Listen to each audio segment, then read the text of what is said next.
Hello दोस्तों, स्वागत है आप लोगों का। आज हम लोग बात करने वाले बच्चों नवोदय विद्यालय प्रवेश परीक्षा के गणित के महत्वपूर्ण प्रश्न के बारे में। जी हाँ बच्चों, आज मैं आप लोगों को बताऊंगा 20 ऐसे गणित के महत्वपूर्ण प्रश्न जो आपके एग्जाम में आएंगे। इस टाइप्स के प्रश्न जरूर आते हैं बच्चों, आप लोग यहाँ पे देख रहे होंगे।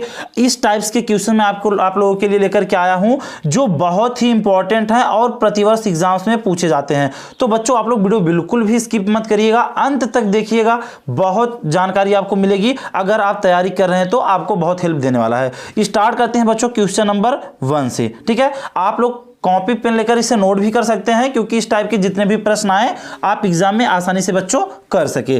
देखिए क्या है, इस टाइप का जो क्वेश्चंस होता है मैं पहले आपको समझा देता हूं। देखिए इस टाइप्स के क्वेश्चंस हल करने के लिए पहले बच्चों नीचे की तरफ से स्टार्ट करना है, क्योंकि आप देख रहे हैं अंश है, फिर बटा का चिन्ह है, फिर अंश है, फिर बटा है, अंश है, बटा है, अंश है।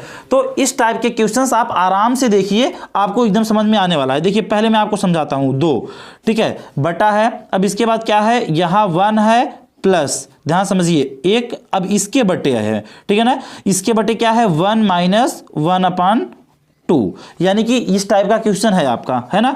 अब यहाँ पे बीच में देखिए गुणा किया गया है, बड़ा क्वेश्चन नहीं है, आप लोग घबराइए मत कि बड़ा है, आराम से समझ में आएगा, केवल ध्यान से देखिए। अब यहाँ पे क्या किया है, 3/2 का दिया है, तो का मतलब होता है गुणा। जहां पे का रहता है बच्चों इसका मतलब माना जाता है गुणा। आप लोग यहां देख रहे होंगे, यही प्रश्न हम उतार रहे हैं। ठीक है, अब दिया है 5/6, ठीक है, भागे 1 सही 1/4, ठीक है ना, 1 सही 1/4। तो मैं आप लोगों को पहले यही है क्वेश्चन, ध्यान से देखिए, इसको मैं स्टेप बाय स्टेप समझाता हूं एकदम सीरियस से। देखिए पहले हम आपको क्या बताएं कि हमें नीचे की तरफ से स्टार्ट करना है। जैसे यहां पे अंश है, हर है बच्चों, यहां अंश है, हर नहीं है, क्या मानेंगे हम, बटा 1। समझ में आ रहा होगा। अब देखिए इसको पहले हल कर लीजिए, ये ऐसे ही रहेगा 2/1 प्लस, इसको जब हम हल करेंगे बच्चों तो क्या आ जाएगा, 2 एकन्नम 2 माइनस 1 एकन्नम 1 बटा 2 एकन्नम 2, यानी 2 में से घटाएंगे पहले यहाँ पे 1 बटा। अब ये पूरा हल करने के बाद यहाँ आ जाएगा 1/2। कैसे, मैं आपको बताया, 2 एकन्नम 2 माइनस 1 एकन्नम 1, ठीक, 1/2 आया। तो यानी इसके पूरे की जगह पर हम अब लिख देंगे 1/2। समझ में आ रहा है ना। अब देखिए यहाँ पे क्या होता है बच्चों, 3 फ्रैक्शन बन रहे हैं, मतलब अंश है, फिर यहाँ पे आंसर है। तो यहाँ पे अगर इस कंडीशन का बने, ये बड़ा वाला बटा है, इसके नीचे अंश हर ऑलरेडी है। अगर केवल अंश होता बच्चों तो हम मान लेते बटा 1। यहाँ पे हम देखेंगे तो अंश भी है हमारे पास, हर भी है, तो हम इस कंडीशन में क्या करेंगे, इसका गुणा कर देंगे इसमें। जी हाँ बच्चों, आप लोग इस रूल को याद रखिए, बाहर का गुणा आपको बाहर कर देना है और सिंपली अपान में 1 लिख लेना है। इस पोर्शन को अभी हम छोड़े हुए हैं, या तो आप साथ में हल करते चल सकते हैं। देखिए कैसे, यहाँ पे गुणा है। अब यहाँ का मतलब मैं आपको क्या बताया, गुणा माना जाता है। ठीक है, 3 बटा, यानी 3 पचे 15 और 2 छंग बच्चों 12, भागे की जगह पे चिन्ह लगा दोगे भागे का, 4 एकन्नम 4, 4 और 1 5, 5 बटा कितना आ गया, 4। ठीक है बच्चों, समझ में आ रहा है। अब देखिए इसको हल करिए, मैं इसको क्या बताया, ध्यान से देखते रहिए। ये 2 तो ऐसे ही रहेगा, ठीक है ना, बटा 1 है 1 प्लस, अब मैं क्या बताया, इसका गुणा यहां कर देना है, 2 एकन्नम 2। अब इसके बटे में अपने मन से बच्चों 1 आप लिखिए, मत लिखिए क्योंकि 1 का कोई मतलब है नहीं, सीधा इसको जोड़ देना है, गुणे। अब इस फिर से वही कंडीशन यहां पे आया है। मैं आपको क्या बताया, जैसे यहां पे देखिए ये बड़ा वाला बटा है, यहां पे अंश और हर ऑलरेडी आपके पास है। तो पहली बात तो ये है। दूसरी बात ये देखना, यहां पे आप लोग कंफ्यूज मत होइएगा, ये पूरे का बटा है। यहां पे आप देख रहे हैं 3 कहां है, ऊपर है, पूरे का बटा ये पूरा है। तो अभी हम इसका इसमें नहीं कर सकते हैं, पहले भाग करेंगे। उसके लिए क्या करना है, 3/15/12, भागे की जगह पर गुणा, और ये उलट जाएगा, यानी 4 चला जाएगा ऊपर और 5 चला आएगा नीचे। अब देखिए बच्चों क्या करना है आपको, यहाँ 2 1 3, यानी 2/2 1, इसको जोड़ देंगे 3, गुणे 3/15 चौका काट सकते हैं आप, 5 1 के 5, 5 3 15, छोटा कर देंगे, कैलकुलेशन आपको सस्ता लगेगा, मतलब आसान लगेगा। 4 एकन्नम 4 और 4 3 12 बच्चों, 3 से 3 यहाँ कट जाएगा, यहाँ यानी कि नीचे कुछ भी नहीं बच रहा है, केवल क्या बच रहा है, 1। तो 3 बटा आराम से 1 हो गया। अब 3 दूना 6 और 3 एकन्नम 3, या तो यहां से यहां काट सकते थे आप, तो आंसर आ जाता 2 × 2 या 3 दूनी 6। ये आ गया आपका आंसर। केवल बच्चों ये क्वेश्चन देखने में बड़ा था, लेकिन एक बात याद रखिएगा, इस टाइप का एक क्वेश्चन आपके एग्जाम में जरूर पूछा जाता है, तो इसलिए आप इस क्वेश्चन को जरूर तैयार करें बच्चों। ये क्वेश्चन आपके लिए बहुत जरूरी है, ठीक है। अब आइए हम लोग देखते हैं बच्चों क्वेश्चन नंबर 2। क्वेश्चन नंबर 2 देखिए यहां पे क्या है, एक आयताकार पानी की टंकी 5 मीटर ऊंची 3 मीटर लंबी। देखिए जितने भी क्वेश्चंस हैं आपको मैं पहले ही बच्चों बता दूं कि इस टाइप के एक क्वेश्चन अवश्य आते हैं, तो जितने भी क्वेश्चन हैं मैं आपको समझा रहा हूं, आप पूरा गौर से समझिए इसको। एक आयताकार पानी की टंकी 5 मीटर ऊंची है, यानी कि बच्चों ऊंचाई को हम लिख सकते हैं, यानी कि ऐसे देखिए दूसरा क्वेश्चन हम लोग हल कर रहे हैं, ऊंचाई बराबर कितना दिया है 5 मीटर। इसके बाद क्या कहा है, देखिए 3 मीटर लंबी है, यानी कि लंबाई बराबर कितना है बच्चों 3 मीटर। आगे देखिए क्या दिया है, और 2 मीटर चौड़ी है, ठीक है, तो चौड़ाई बराबर कितना दिया है 2 मीटर। तो इसमें कितना लीटर पानी आ सकता है बच्चों, ध्यान दीजिएगा, इसमें कितना लीटर पानी आ सकता है ये पूछा है।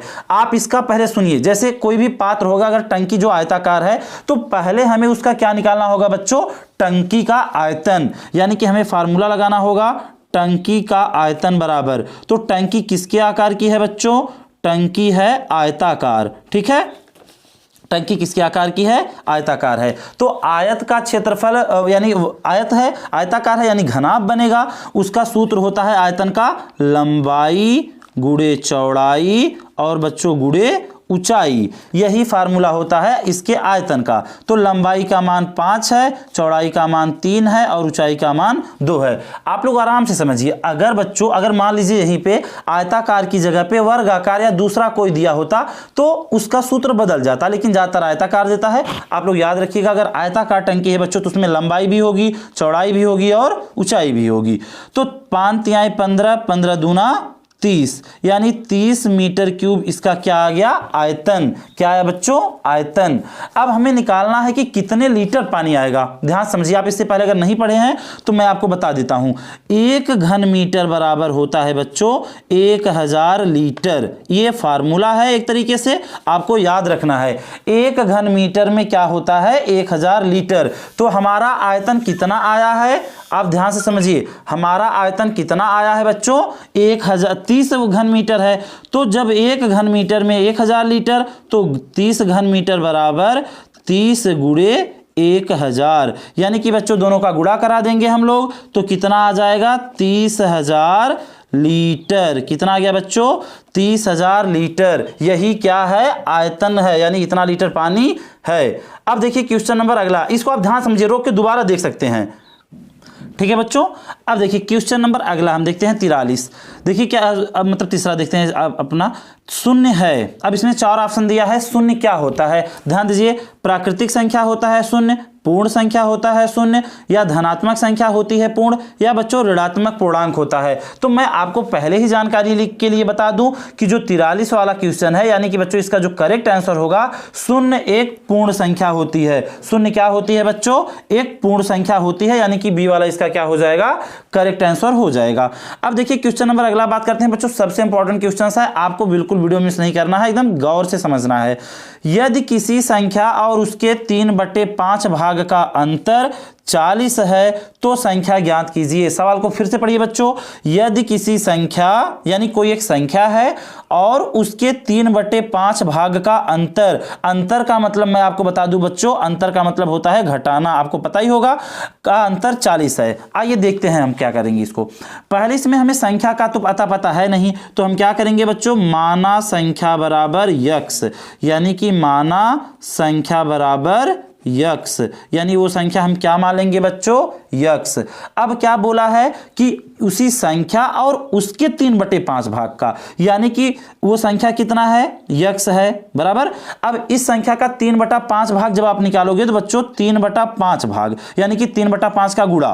कभी भी इस टाइप का सवाल आए तो याद रखिएगा, अगर किसी भी संख्या का उतनावा भाग बोले तो आप सीधा उसका जितना भाग बोले उसका उसमें क्या कर देना गुणा। तो जब आप गुणा करेंगे आ जाएगा आपका 3x/5, यानी उस संख्या और उसके 3/5 का अंतर, अंतर का मतलब मैं क्या बताया घटाना, कितना दिया है, कितना है 40। समझ में आ रहा है ना बच्चों, अंश है हर कुछ भी नहीं है, हम क्या मान लेंगे बटा 1। अब गुणा कर दीजिए, इसको हल कर लीजिए बच्चों आप लोग। 5 एकन्नम 5x माइनस 1 तिहैया 3x बटा 5 एकन्नम 5 बराबर कितना आ जाएगा बच्चों 40। अब बटा अपने मन से 1 मान लीजिए, 5x में से 3x घटाएंगे कितना आएगा 2x बटा 5 बराबर 40 बटा 1।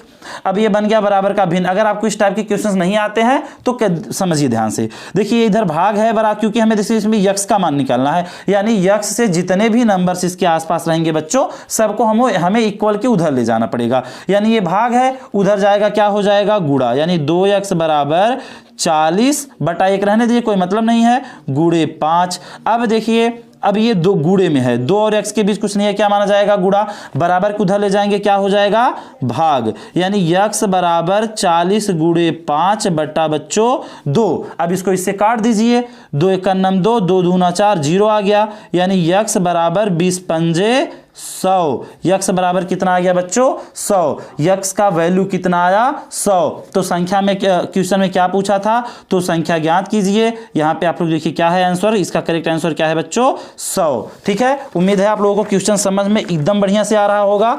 अब देखिए अगला क्वेश्चन नंबर अगला 5वां संख्या देखिए 3,29,075 में 7 के स्थानीय मान और जाति मान में अंतर। आराम से समझिए बच्चों, स्थानीय मान पूछा है और जातीय मान पूछा है, तो आप लोगों को मैं दोनों चीजें एक बार में समझा देता हूं। एक बार समझ लीजिए स्थानीय मान क्या होता है और जातीय मान क्या होता है। तो पहली बात मैं दोनों आपको क्लियर कर दूं बच्चों कि किसे कहते हैं स्थानीय मान और किसे कहते हैं जातीय मान। बच्चों जो जातीय मान होता है वो वही का वही रहता है, यानी कि जो जातीय मान होता है वो केवल जो गिनती होती है, जैसे इसमें 7 का पूछा है तो जातीय मान केवल 7 होगा।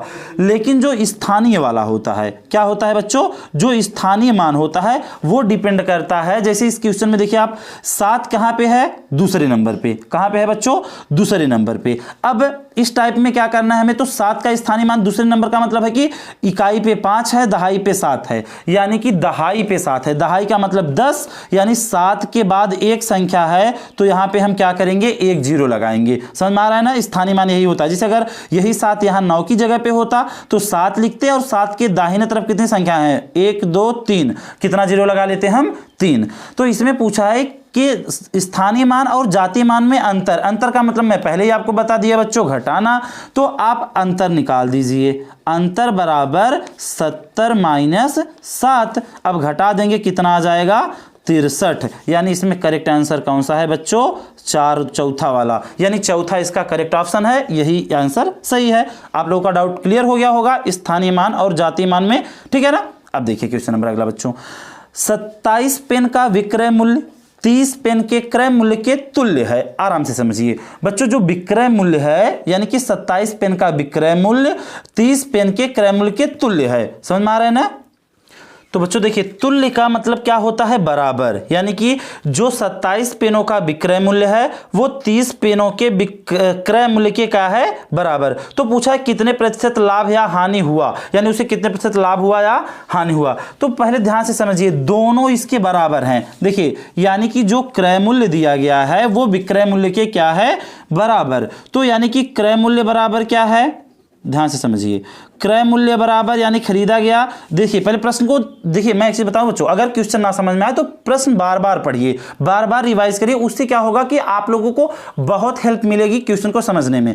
27 पेन का विक्रय मूल्य यानी 27 पेन जो बेचा जाता है बच्चों और 30 पेन खरीदा जाता है। अब बताइए इसमें उसको क्या हो रहा है, लाभ। क्यों, 27 पेन में जितना पैसा वो प्राप्त कर रहा है उतना ही पैसा, उतनी ही पैसों में वो 30 पेन खरीद रहा है, यानी खरीद रहा है ज्यादा पेन, बेच रहा है कम पेन, 3 पेन इसके पास बच रही हैं, यानी इसको लाभ हो रहा है। तो मैं पहले ही बता दूं आपको, जो जो वैल्यू दिया है यहां पे आप क्या करिए उसको लिख लीजिए। देखिए इसे यहां पे लिखिए, क्रय मूल्य बराबर कितना दिया है, यानी क्रय कितने पेनों का है 27 का, और विक्रय कितना है, विक्रय है बच्चों 30 का। तो लाभ प्रतिशत बराबर सूत्र क्या होगा, लाभ प्रतिशत बराबर, अगर आप लोगों को सूत्र नहीं पता है तो आप लोग देख लीजिए, इसको लिख लीजिए, क्योंकि आप लोगों को आगे इससे दिक्कत ना हो। तो लाभ प्रतिशत बराबर अगर इस टाइप का क्वेश्चन दिया है तो आपको यही सूत्र लगा देना है बच्चों, विक्रय मूल्य यानी कि विक्रय मूल्य माइनस क्रय मूल्य, क्योंकि अगर लाभ हो रहा है तो विक्रय मूल्य में से क्रय मूल्य, ठीक है ना, बटा, ध्यान समझिए, विक्रय मूल्य माइनस क्रय मूल्य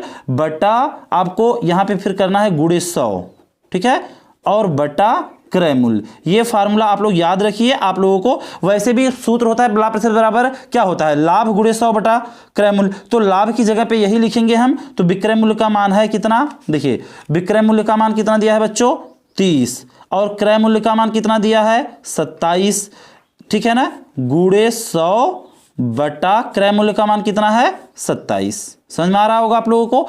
अब 30 में से 27 घटाएंगे तो कितना प्राप्त होगा, 30 में से 27 घटाएंगे जब बच्चों तो हमें मिलेगा 3, ठीक है, और गुणे 100 बटा 27, 3 9 27, यानी कि 100 बटा 9। अब इसको कई आंसर आ सकता है, इसको हम लोग दशमलव में भी ले जा सकते हैं, कुछ भी कर सकते हैं, लेकिन हम देखेंगे हमारे ऑप्शंस क्या हैं। यहाँ ध्यान से देखिए आप लोग, ये पहला वाला ऑप्शन क्या दिया है 10 सही 1 बटा 9, यानी सही बटे में दिया है।